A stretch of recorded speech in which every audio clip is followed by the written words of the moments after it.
All right. So welcome everybody. I'm so glad that you all have joined us for tonight's webinar. You know, with Startup Life Support, we're always looking at what are the needs of our members? How can we support you? You see that in the things that we do when we launched the book club. That was because I was hearing from a lot of you that you were having very, specific challenges in your businesses and didn't necessarily have the time to learn new skills or weren't making the time to learn new skills. So we started a business book club that was focused on actually implementing new strategies in our business.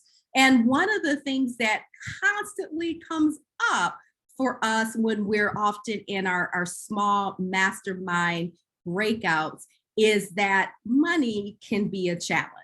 Whether it's we aren't getting enough of it right now, whether it's coming in and then it's gone and we don't know where it's going, or just a complete lack of focus on money. And I know for years that was an issue for me. It was just, I had this very whimsical attitude about money. It was just, hey, I'm just going to do what I need to do, and I'm going to trust that God is going to send me the resources that I need, and I'm going to have it. And there were these times when if I needed $2,000, I'd have an idea, I'd go implement that idea, bam, by the end of the day I had $2,000. And that worked until it didn't. And so it got to the point that it didn't work so much that I ended up having to go back and get a full-time job. And there is nothing wrong with working a full-time job if that's what you want to do. But in that moment, it wasn't a choice that I made because I wanted to. It was a choice that I made because I had to. And I know that if there were things that I did differently when it came to managing my money, that things could have been different. And we want to, whether you just started your business a month ago, whether you've been in business for 10 years, but just quite haven't mastered this thing, because we know plenty of people who have been in business 20, 30 years. They may be at the end of their journey in entrepreneurship and they still never figure this thing out. And if we can be so much further ahead of the game. And so I'm so excited today to bring you one of my dear friends, one of my dear collaborators, Connie Vanderzanden. And if you have been following my platform for a while, you've probably read Connie's chapters in our Platform for Purpose book.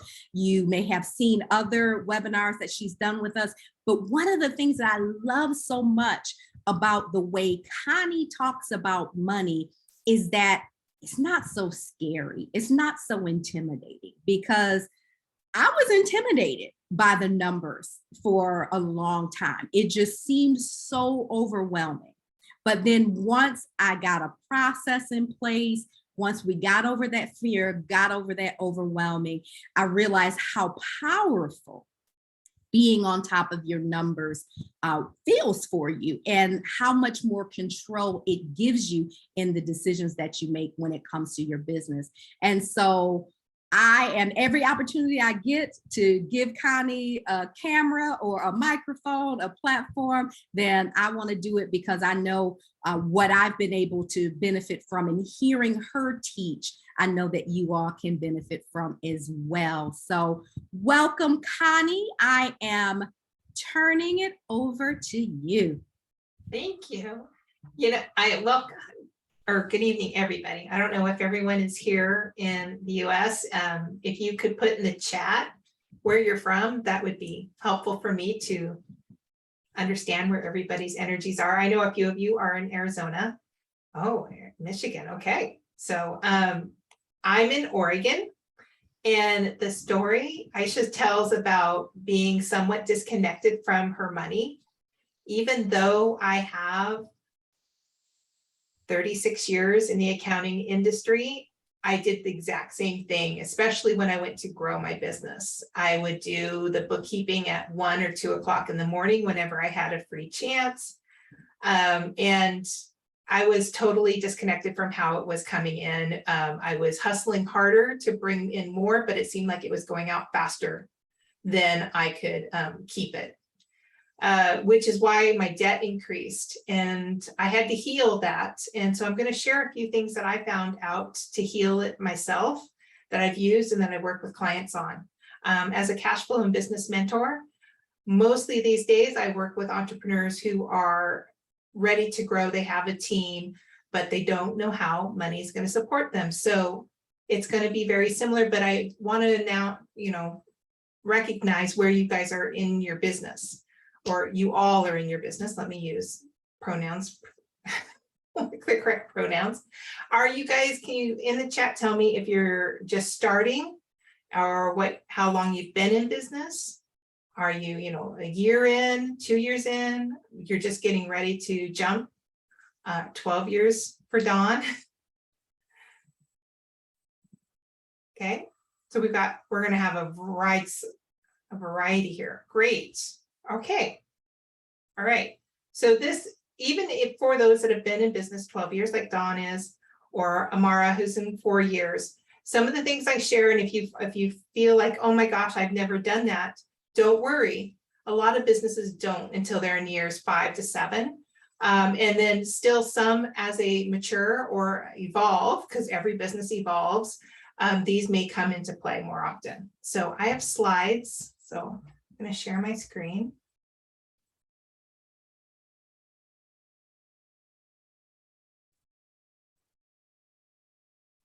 All right, Canva. And I made these all myself. I'm very proud of myself today. Nice template. So if you would like to follow along, now don't go and download all the things that are in my resource thing and like get carried away with all the things I have over there.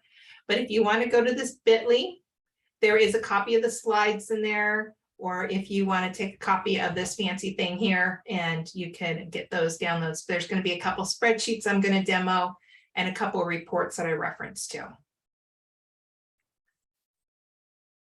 So profit really isn't accidental, it's planned. And I have to be honest, prior to working in public accounting, which is the tax preparer's office, I worked for a lot of small businesses. And very few of those small businesses paid attention to what their numbers were.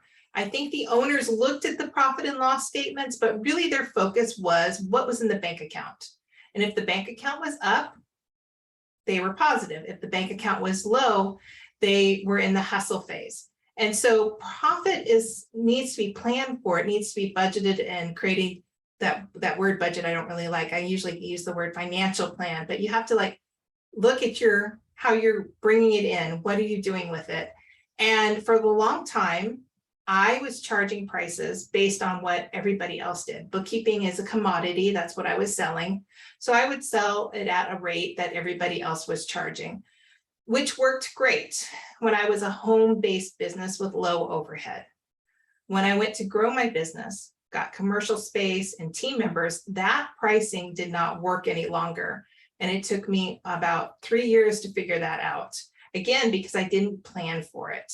But this is scary for some people. I know I was scared. I went into that growth with no plans in place at all, just running as fast as I could to keep up with what was going on. And it's about pausing and creating what you want to create for the future and what that looks like. So Bloomberg Business Stats says 80% of businesses will fail. And the main reason is that they simply run out of cash because they stopped looking ahead. They only paid attention to what was currently in front of them. So we're going to try to help change that for you. So today's agenda, we're going to hit 3 main areas. Let your business be a business. This is kind of more about 4 key areas to look at your mindset. I'm going to talk a little bit about knowing your numbers. That's about the processes and what systems you're using so that you can make more fact decisions and less emotionally run-based decisions. And then we're going to look forward. I'm going to show you what my money date looks like. And I'm going to show you what a cash flow forecasting looks like. That's the spreadsheet I shared. And what a crafting your financial plan. And there's a resource on how to do that as well. We might not get into the details of how to do a financial plan today, though. But if you talk to Aisha and ask her to, I can come back and do another training on that. So first, let your business be a business. And this happens a lot of the times when you're first starting out. It's super easy to just run everything through your personal account. And that's a great first step. Now, when I first left what I would call corporate, I left, an employer who paid all my taxes for me, gave me a paycheck. All I had to do was show up. Well, when I started my business, I didn't know any difference. And so I recreated that same scenario, and I had the world's worst boss. I was home-based. All I was doing was recreating my paycheck. It's exactly how much was coming in. And I was working all the time. There were no boundaries around it because I didn't know how to be a business owner. I knew how to do an employee really well. And that's exactly what showed up. And so this is about shifting that. If you're finding that you don't have any boundaries around it, or your hours around personal and business are kind of fading together, and it's getting a little out of whack, perhaps you need to look at your mindset about what a business owner would look at, this is my business, this is my family, and making sure that there's some boundaries in there, like a closing and opening ceremony or ritual for your business before you go into your family life, or having more boundaries around time blocking or one of those things. The other place we get really messed up is all the business runs through the personal account, which is great to begin with, but it's really, really mucky. And it's not super easy to record your business transactions. The first thing you could do is if you took the time to set up a business checking account and one credit card, it could be a personal credit card, but one credit card for your business, you will make your life so much easier. It'll make tracking it easier. It'll make it IRS audit proof. It will just make it really clear to what the business is bringing in and how it's supporting your lifestyle. And then the other one is banks. This was my big hang up when I first started. I didn't want to change my bank, and my bank was not convenient, and it charged fees, and it was really a horrible relationship. But look at how you're using your bank. Are you still at the bank that you were at when you lived at home and your parents said you should use this bank and you've always been there? Or have you looked at different banks, more community-based banks, banks that meet your need, something that's more business friendly or community friendly? But that's a big change that could happen. And then also we want to remember the PayPal and the Square accounts that are super easy to set up, and I love them for businesses. But most of the times when I come in to talk to people, the PayPal account's not connected to their tracking system, but they are paying expenses out of there. There's money coming in, and some money is coming into their business checking, but a lot of activity is over there. Those accounts are bank accounts. So even if you don't have a traditional business checking, PayPal and Square are bank accounts. They need to be tracked as well, because a lot of things are getting missed over there. And then the other one I love to do is I need you to give money a job. And that's the chapter I wrote in Aisha's book, was that money can be your best team member if it knows what you want it to do. And so putting the names of if you have a checking account or a savings account, and the savings account is for tax, put the job name on the bank account, call it tax savings. So when money is in that account, it knows what its job is. You know what its job is. So you can be very clear on what its purpose is. So these are all small things, small shifts to do, but there really are, if you can separate your business by all your resources, time, energy, and money, it's going to be less easier for you when you're at year end for tax purposes. You're going to make energetic exchanges between it and your lifestyle easier. But it takes a little time to do that if you haven't done it, or clean up some energetic leaks that are going on. So there is a banking FAQ in the Dropbox. And then what would you like to evaluate your current banking relationships? Oops, sorry. On the banking FAQ, there's some conveniences that you may want to consider. And if you want to, go out and interview and source alternative options. Ally Bank is a great savings bank is an online bank. There's no commercial bank. So it does take a little bit of time to get money there and back, but it gives some of the best interest that I can find. I know you're not going to make thousands of dollars of interest this year on your bank account, but it is going to get you a little bit of something. And it does for those of us that are spenders. It gives us a little pause between our desire to spend and actually doing it sometimes. So if your money personality needs a little pause, a little help in that area, having an online bank can help with that. And so one of my clients has her profit savings and her tax savings at Ally Bank. And so we make transfers once a month. And then when she needs it, she can pull it in. But we gave it a job. So on the bank statements, on the online banking, and in our accounting tracking, we know that that account's specific purpose is for tax and for profit. So don't be afraid to use savings accounts for those things. They should be free. But at the very least, make sure you have at least a business checking. Again, that could be PayPal or Square, or in a traditional checking account, a savings account, so that you can start putting some money aside either for tax. If you're, especially if you're in year 5 and above, your business probably is supporting your lifestyle. You will owe tax, so make sure to save for it. I like savings for at least profit, so that you have something for a substantial foundation or growth, or if you ever want to hire, you can put the money in there. And when you have enough money for like 3 months to hire somebody, then you can easily do that. And then at least one credit card if you are open to debt or would like to use debt for your business. I will say my business was built on credit, so I have more than one, but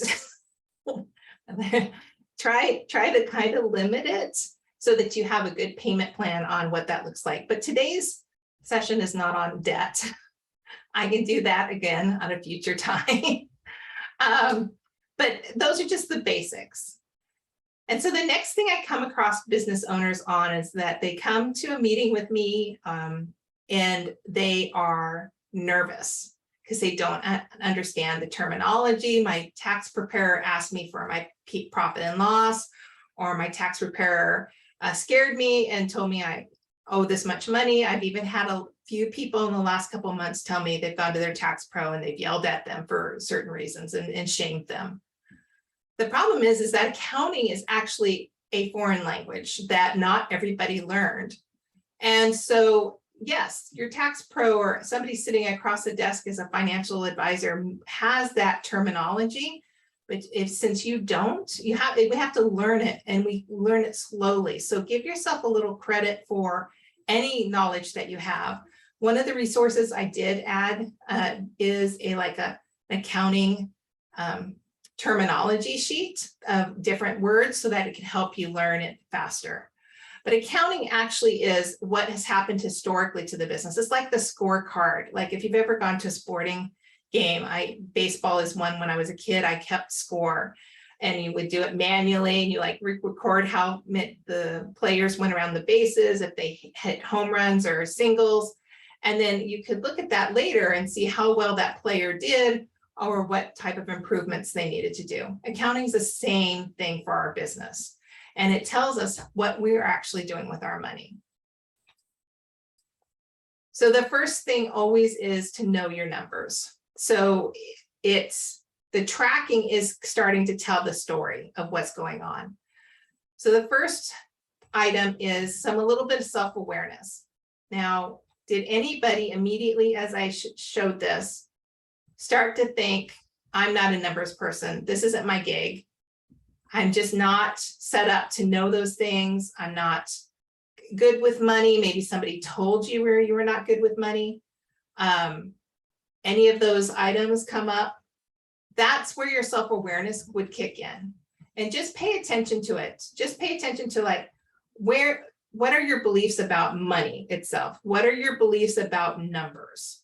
For me, I was more encouraged to do numbers because I had a really good math teacher who encouraged me to show up and keep going. I did not have a good language arts teacher who made me feel a lot of shame and guilt around my writing. So I don't like to do that as much. So knowing those stories and the stories around what our parents' beliefs were, That all plays into how we interact with money these days. And the more you know about it, then you can do something with it. Like I get a lot of perfectionism if I can't take action because I don't know how to do it right, I won't do it at all. All tracking can be fixed. Even if you're in an accounting tool and you go to the trouble of connecting your banks and the data's in there, but it might not be in the right place, all of that can be fixed. It's not permanent. So have a little awareness around being innovative, of taking a risk.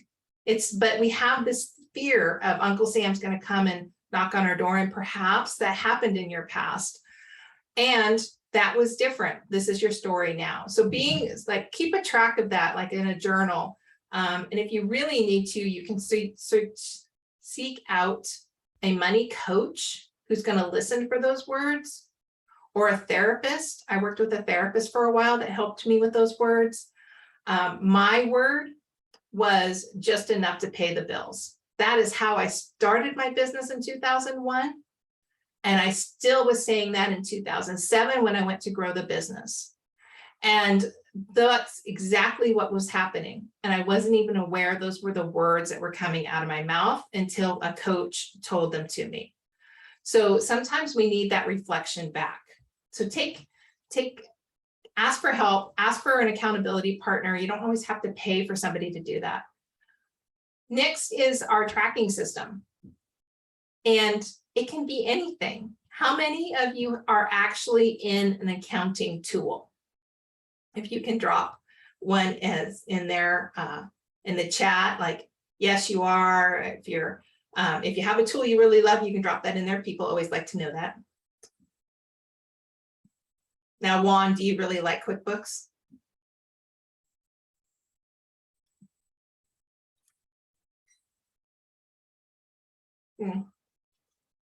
Yeah. It's QuickBooks is for the creative. QuickBooks Online can be a very visually noisy. And so it's not always my favorite. I should have mentioned she likes QuickBooks Self-Employed. I really actually like QuickBooks Self-Employed as well. I love it because there's this little piggy at the top that does this tax calculation, which I think is ultimately the cutest thing. But it also has mileage integrated, and you can go paperless. I think it has a lot of bang for its buck. But as you get bigger, sometimes you have to go to a bigger software like QuickBooks Online. But again, I didn't love it. If you would have asked me this question 5 years ago, I would have not have recommended it. Other tools I do recommend, though, are like Wave Accounting Tool is free. I like that one. I use it for my personal finances. And for those that are creative mindsets, Xero, Xero, is a great software. It's very blue and white. It's an easy interface to enjoy. And it talks regular terms like how to, I'm spending money or I'm receiving money. But there's a price point there, right? And so if you're just starting out, you do not have to jump into an accounting tool, regardless of the accounting professionals, whatever they tell you, you do not have to jump into that. In fact, I know of a business owner who has run her business for many, many years in a spreadsheet. That's it, just a spreadsheet. And that's perfectly fine. If that's your jam, I like a spreadsheet because you can make it do the math. In the resource folder that I shared, there is an easy business tracking template that you can do. Basically, in the spreadsheet, this person has two spreadsheets. She has one for what she receives, and so she writes down everybody that gives her money. And at the top, there's the month. And then she lets the spreadsheet add the totals on both sides. And then she has a spreadsheet about all of her expenses. She actually lists out who she pays, the amounts again by month. And that way she can also tell if she missed a bill. Like, there are a few bills that like to not make it into our inbox. And then they send a really nasty note that you're behind, which I don't ever understand.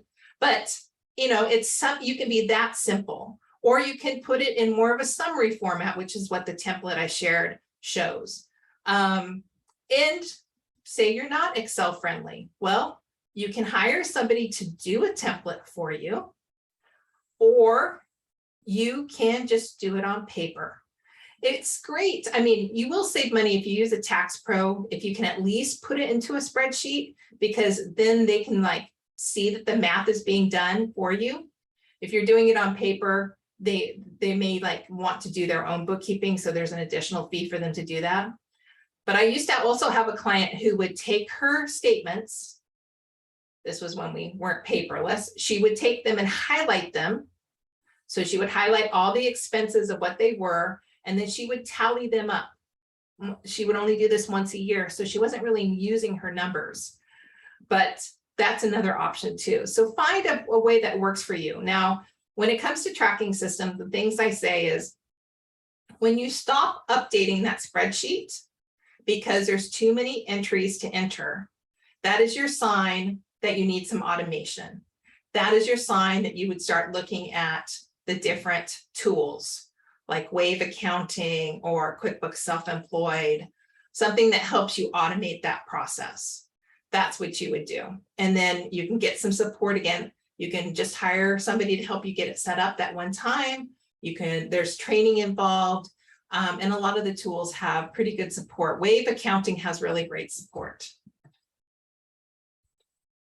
All right. Oh, and the other part is the tracking systems. Like if I'm telling you that today and you have not done anything, here it is, August 11th, 2022.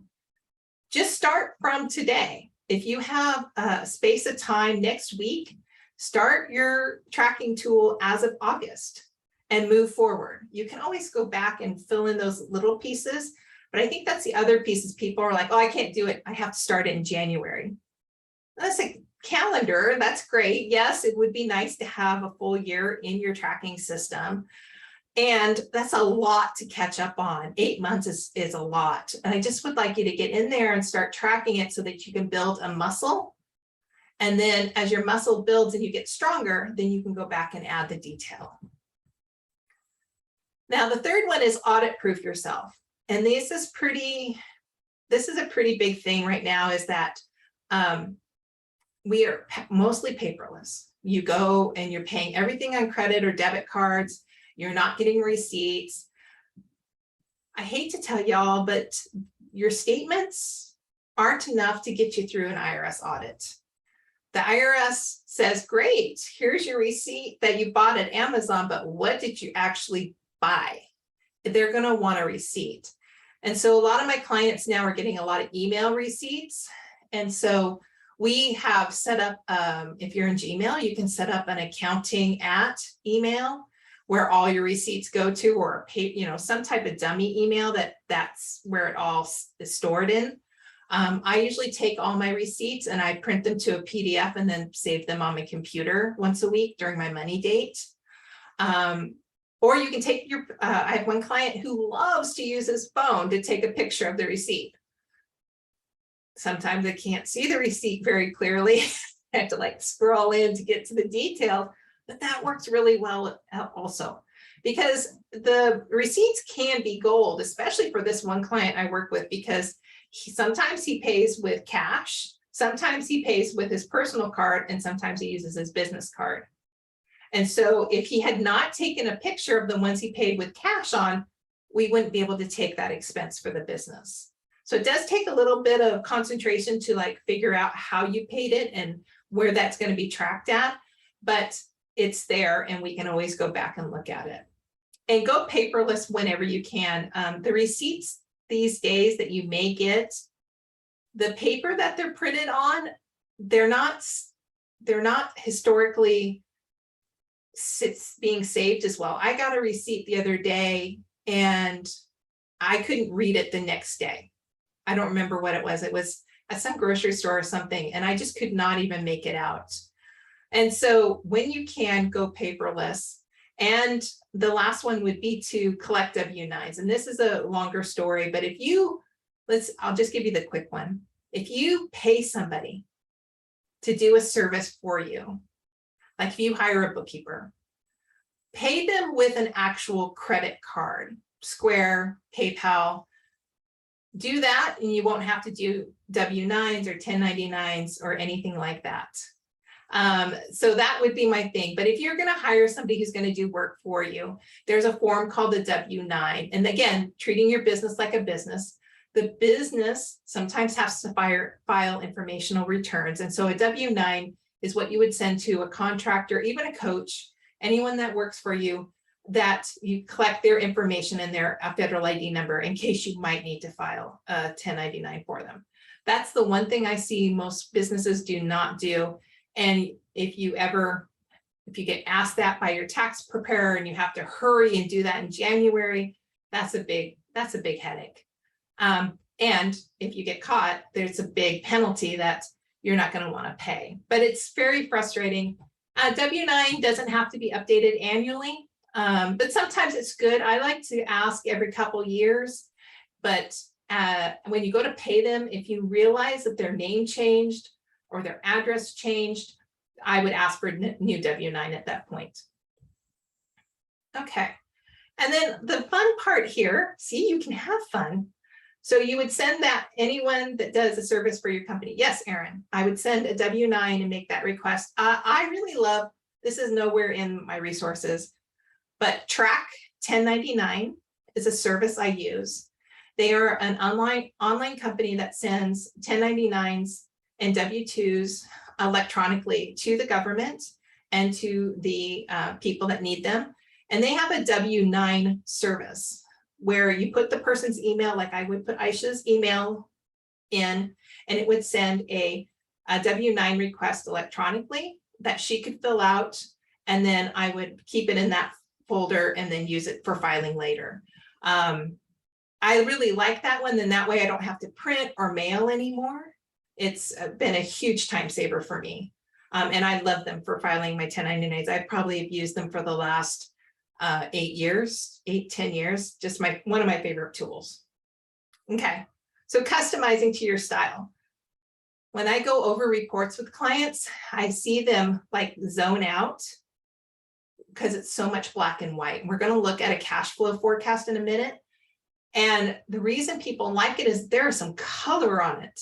So if you want to add some color, do so. Make it pretty, make it exciting for you to go in and look at.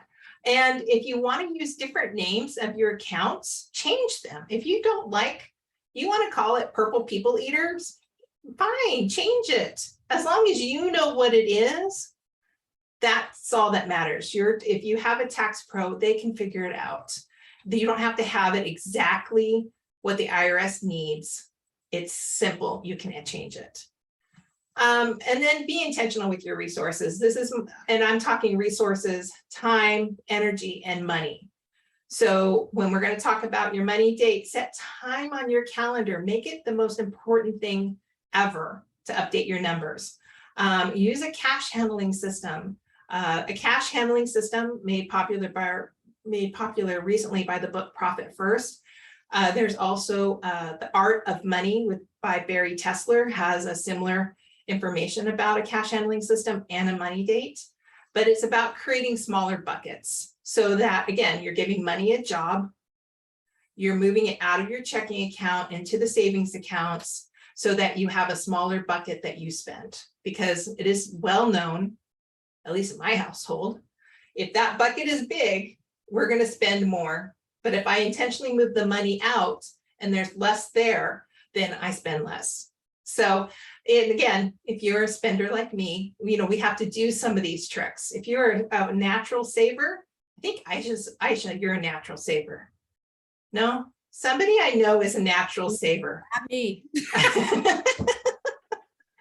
So, and I will say these stories to them and they would be like looking at me going, I don't understand. If you're a natural saver, you're probably already doing a cash handling system. But it's that thing about, if you want to grow your money, grow your wealth, is when money comes in, if you can automate putting it into the savings account or automating it into, if you need to, a different bank so you don't see it. Those are little things that you can do. And when I first started, I put 1% of everything that came in, and it was little tiny, but it grew and it gave me a great foundation.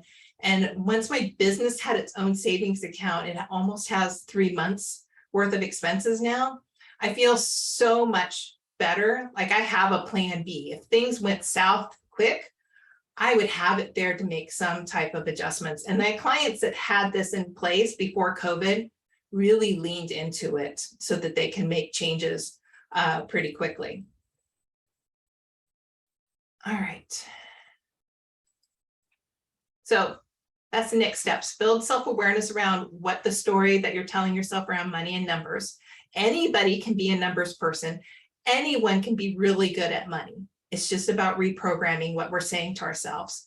Create a system that works for you, not for your tax pro, not for the bookkeeper that recommended it. If you really want to throw up every time you go into your accounting tool, then that's a sign you need to change something. I want a system that you would want to go into and that you like. One of the checklist resources is Cover Your Financial Butt, and it goes through the whole year of the different dates and suggested practices that you can do. And then consider if a cash handling system would work for your needs and money personality.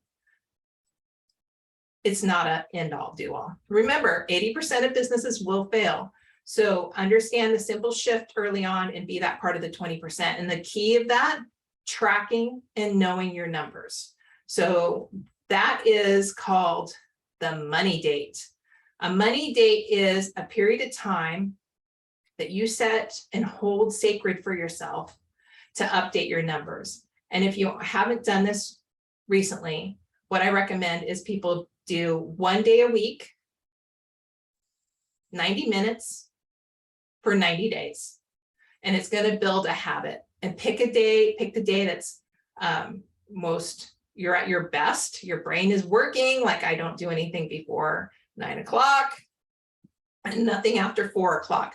My brain has to be engaged, and create that habit and ritual about it. And it's going to grow and change as you grow and change. So it's nothing set in stone and it's nothing perfect here. We're really customizing it to what your needs are. And remember to nurture yourself before, get grounded, get settled, during it, and after. So I think I have a copy here of designing your money date. Again, these are in the slides that are in there, but these are just some suggestions. When I say grounded and nurtured, I mean getting out of the craziness of our head and the ego talk that we have and being in your body so that you can make more aligned choices about how you're using your money. And this is my ritual. So my ritual is I come in and I welcome my office. I welcome my spirit team into my office. I might use a smoke cleanse or light a candle. I always make sure I have hot tea and water, and my window is open. So I have the scents. Sometimes will play my money soundtrack that I like.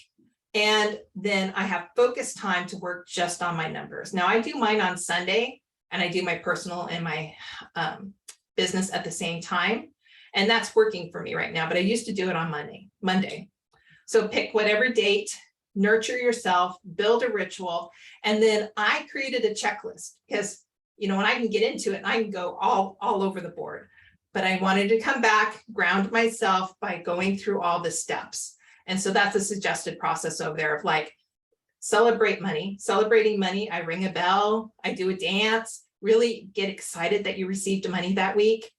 You can do that also really easy by having a checking account that receives all your money. You can easily see it that way, but any checking account will do. And then all my other revenue generation activities, billing clients, collecting, making deposits, whatever that needs to be. Acknowledge and track who you owe, but don't pay them right away. Don't prioritize them getting paid before you pay yourselves, but acknowledge it. And then we review what happens, because it's always good to review what happened in your bank accounts. That way, if any fraudulent things happened, you can be more on top of it. And then do your allocations of funds if you need to, if you're doing cash handling, update your cash forecasting, then and only then pay people if the funds are there, and then do up any follow-up items. That is basically my process I go through every week. But again, create the ritual, make sure you're nourished around it, and be open to changing it. So I'm going to show you a cash flow projection because this is a really important part of my process. This is in the downloads. I have another one that I use. It does not have color on it and nobody likes it. So I gave you the one with all the color. Super easy to use. There's a sample forecast in here, but right here, week 1, again, start it whenever. So if you want to start it on Monday or next time you do it, enter your bank account balance in this cell. So say you have $105. It could be whatever you want it to be. And then you can track it by income types. One of my clients, we have it by therapy income, rental income. You could put the names of the people. So if I did an evaluation here and I had some coaching sessions here and somebody was going to pay me rent. And then I put in here, when do I expect that money to come in? And you can put, I usually go up here and change the dates. So like this would be 08, 11 times 08. I don't know. We're just going to pick that date.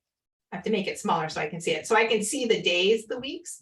So I say I'm going to get an evaluation fee and some coaching money's coming in here. And once a month, somebody pays me rent.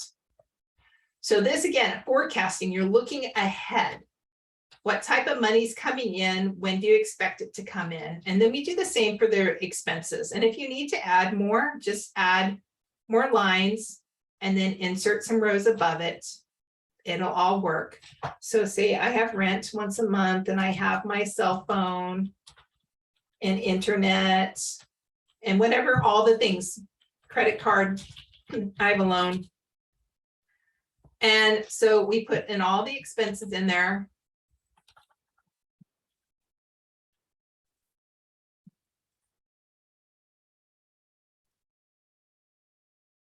I better have more than $105 if my loan is due this month, though. I better put some more money in there. All right. And then the spreadsheet, of course, is going to do the math for us. It's already added up all the disbursements that are in here and the income, and it's given us a total. And it's carried that amount all the way to the top. So I have 500 today. I have a loan payment coming out this week. So I'm going to go into week 2 next week with no money. So good thing I have an evaluation fee coming in so that I can have some cash. And then you just keep moving this forward. So this way we can see if we by chance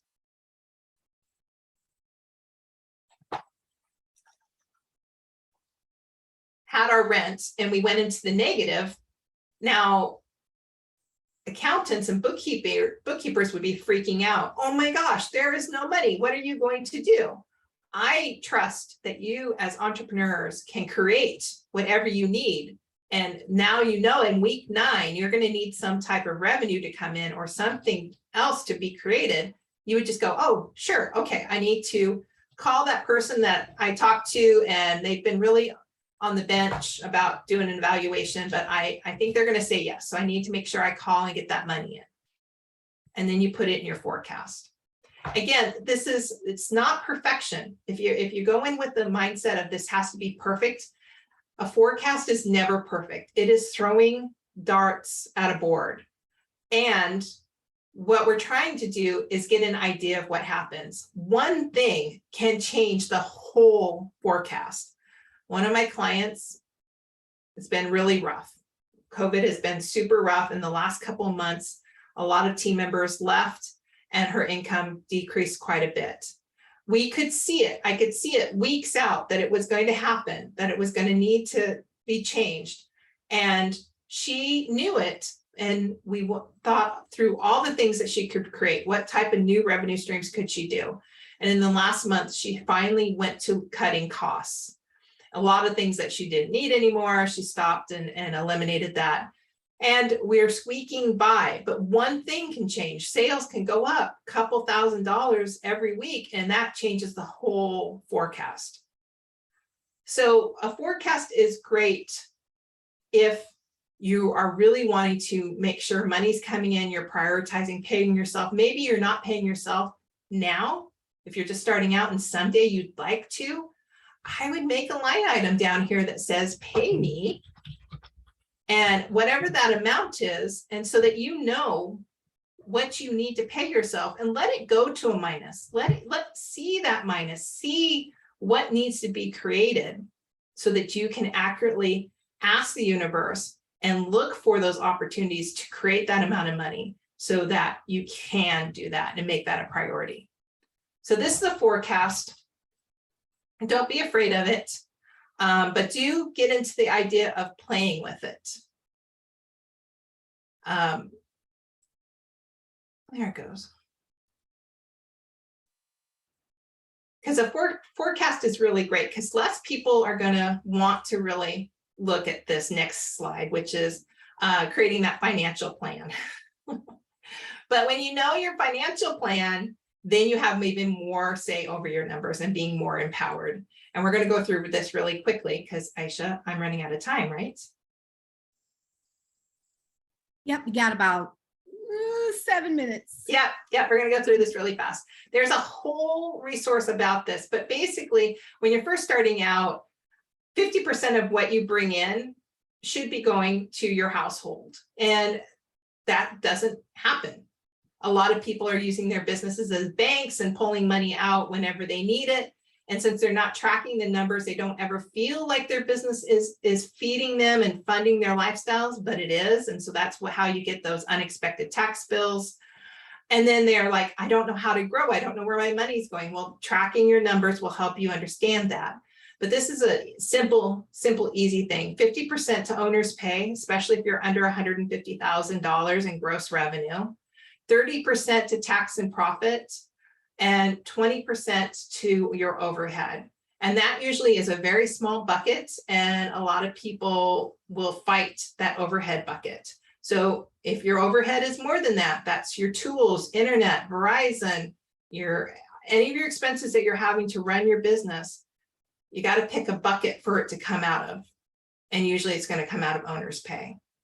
So creating the plan and tracking your numbers can help you stay within that bucket.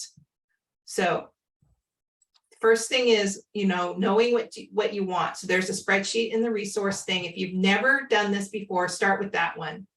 And it is, what do I want worksheet. Up on top, it has what your personal is. Where are you at right now with all your personal expenses? Where would you like to be? Would you like to add a housekeeper? Would you like to add a vacation? Would you like to add to your wealth? And then you do the same for your business. And then at the bottom, you get an idea of like, what type of income sources have to come in? Do I maybe have to get a job? Do I maybe need to have a secondary income come in some way or form?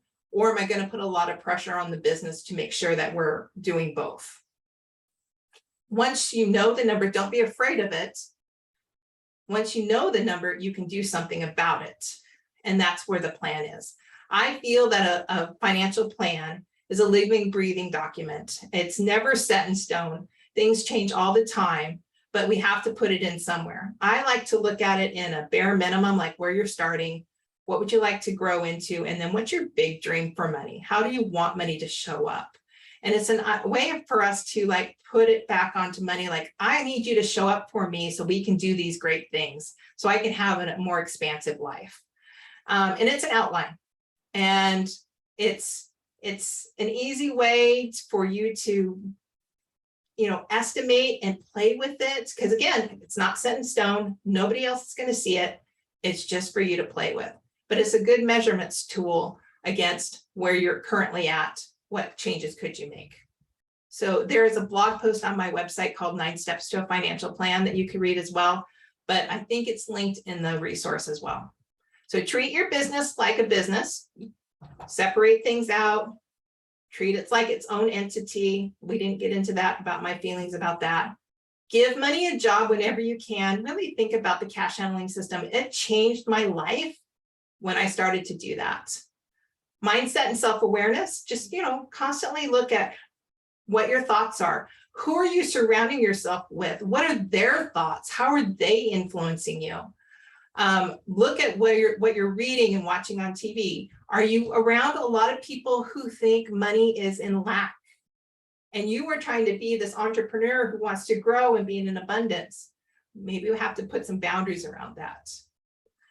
use a tracking system, really do take time to create your money date and honor it, cherish it, and make sure you reward yourself for that.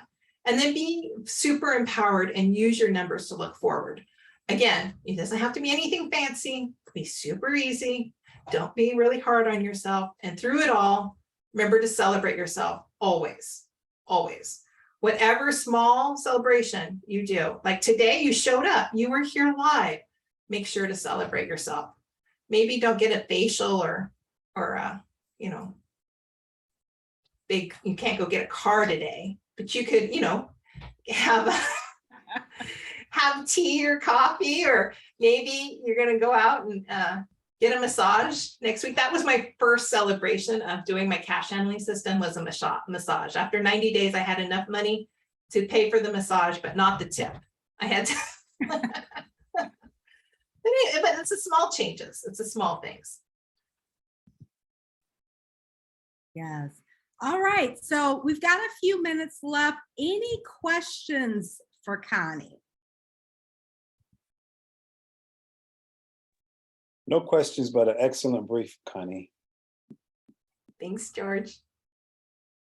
Yes, yes, Camellia. Let's just give Connie a round of applause. Thank you so much for bringing your expertise to us. And, you know, so much of this is really that mindset around it. Most of us know a lot of this stuff, but knowing and doing are two different things. And so once we can get out of our head, as you said, and get out of ego, get out of fear, all those things, and put these practices in place, we are going to see a difference. And so go into the chat. If you haven't clicked that link that Connie provided yet, there are like 9 different resources in there for you. So for everything that she touched on, and even for some things that we didn't today, there are resources there for you. But don't be overwhelmed by that either. You know, don't go in there and feel like you've got to attack everything. And no, focus on the things that we talked about tonight. Find those associated resources for the things that we discussed tonight: your money date, your cash flow, that initial sheet to think about what do you want. If you just do those 3 things, we'll focus there. And we're going to bring Connie back to talk about some of the other things related to your business finances that we didn't get to tonight, because there's always so much to cover. But again, I love the fact that we're able to talk about this in a way that does not have to stress us out. And that's really what Startup Life Support is about. Entrepreneurship it's a pretty monumental task. It is not for the weak. I know sometimes we look at the stories that people post on social media, and we see people on the beach, and we see their little toes, their manicured toes in the sand with their laptops, and it looks like this is just all so easy. And yes, it does often give us that freedom to be able to do things that a traditional job may not. Yes, I have been on the beach with my toes in the sand and my laptop working from there. I've done that. But then you don't always see the long nights and the tears and the other things that we deal with as we are working to launch and grow our businesses. And when you don't have people around you who support that, who really get it, it can be even more stressful than it has to be. And that's one of the reasons that we started Startup Life Support. And most of you here tonight are members. But as you know, this is a session that is open to everyone. And so I know everyone here is not a member. So I just want to take just a couple of minutes to tell you a little bit about Startup Life Support. And this is a community that I started in 2017 to give you that safe place to be able to come to be able to talk about the challenges, to be able to celebrate your wins with people who truly get it, and to be able to get out of that isolation, that interior bubble that a lot of us live in when we're trying to figure things out, where if the answer doesn't exist in our own head or pop up in a Google search in that first 5 minutes, we just kind of stay stuck in it. But through Startup Life Support, you have a place to come twice a month to be able to say, hey, help me figure this out. Or there's this wonderful opportunity that I have in front of me. Help me figure out how to take advantage of this. And so it really does give us that clarity around what are the things what do I want, number one, in my business, not what do other people say I should do or should have, but what do I want? And then how to then develop those plans to get what we want. And then we know sometimes we don't always have the confidence to ask for the things that we want, to walk into the rooms where the answers or the money or whatever other resources that we have may be. Sometimes we're playing those old recordings in our head that may have come from our parents or our teachers or some crazy old boss that made us think that this may not be cut, we may not be cut out for this. And so we're able to identify that stuff and uproot it and replace it with the things that are really going to allow us to build the business of our dreams. And that looks different for everybody. So when people join Startup Life Support, some of the common challenges that we hear them facing is, number one is just balancing running the business, starting the business with everything else going on in their lives. We have members that have children, that are taking care of aging parents, that have full-time jobs. In fact, the majority of our members actually have full-time jobs. And so there are a lot of hats that we all wear. And so but I'll tell you this, if you're thinking to yourself, oh, if I didn't have this other responsibility, I would have so much more time to work on business and things would be so much different. And that's not always true either, because a lot of times the task expands to fill the time allotted. So having just a little bit of time sometimes actually makes you more productive. A lack of accountability is often there, because when we have a job, there are things that we have to get done. And we have this little thing called a performance review that will hold you accountable to doing what you need to do, or we want to get that bonus, or we just want to keep the job. But when you're the boss, and if you don't do what you said you're going to do, there's nobody there. There are no consequences that it may seem today, but the consequences do exist. And so we want to be able to support each other and hold each other accountable to doing what we say we're going to do. And then also, one of the things that I really want to emphasize is we are not a part of this hustle culture, like team no sleep. I'm not about that life. I need my 7 hours at least every night. I believe in enjoying the people that I love. I believe in laying on the couch at least one evening a week and just doing nothing but vegging out and watching Netflix. And so that, like, working nonstop does not equal success to me. And so I don't want anybody, there's some people that works for, and if it does, do you. But if it isn't, if that isn't attractive to you, know that that is not the only way to be successful. It may take you a little longer than it takes those workaholic people, but it doesn't have to be that way. And so we constantly remind people, we don't have to remind each other, we don't have to kill ourselves trying to do it either. So what does Startup Life Support look like if you're not a member, you've never participated? We have our mastermind sessions on the first and third Thursday of every month for 90 minutes. It's very intimate. So even though we may start out in a bigger group, you're going to break out into a group of about 4 people or so to have a more intimate conversation. So this is an introvert's dream. Like, you don't have to worry about being in this big old group and having to share a whole lot of stuff in front of all of these people, because you will be able to do it more intimately. And I'm sure that the people who are here who are members will tell you that Startup Life Support is really like a family. It's not a matter of coming and trying to impress anybody, or acting like you have it all together. We can take the mask off, we can pull the tissues out if we need to, and be real about what's going on. But it's not all bad either, because we celebrate each other when we're winning.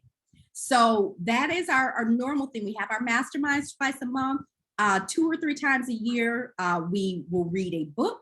That's an optional activity if you'd like to participate. And then twice a year, we also do business planning retreats that help to make sure that we're focusing on the right goals that align what we say we want, and that our activities, those daily, weekly, monthly activities are really, we're doing the things that are going to get us there. And then of course we have our private online community. And before you get out of a session, like, we will ask you, what do you want to be held accountable to accomplishing in the next 30 days? And you're going to get some follow-up. So you don't just put it out there and run away. You're going to get some follow-up there. So as we wrap up, I just want to share that, we've worked really hard to keep startup life support affordable, because I know there were times when I was just getting started, I did not have resources to hire a coach to work with me one-on-one, but I still needed help. I still needed support. I still needed community. And so normally it's $350 for an entire year. Now, you normally cannot be a part of a mastermind for $350 a month. That's usually, you see Connie shaking her head, but she's been a part of a number of masterminds. I have too, and we paid a lot of money to be a part of them. So $350 a year is what it typically is. But if you are not a member already and you would like to join Startup Life Support tonight, it is $200 for the whole year. You're going to save $150. And if you need to break that up, we do even have the option of breaking that up into 4 payments. So if you're interested in that, you can go to startuplifesupport.com. And if you go there, you'll see at the top of the menu, you can click join, and you can join right there. We'll follow up with you, give you everything that you need to get started. But as you walk away tonight, whether you join Startup Life Support or not, I want you to know that you can do this. You can win at entrepreneurship. It is not going to happen overnight. Everything is not going to go right all the time, and that's okay. And so when we know that, and we know that this is a part of this journey, then we can just accept that as what it is. People don't go off to medical school and expect that, oh, this is going to be easy.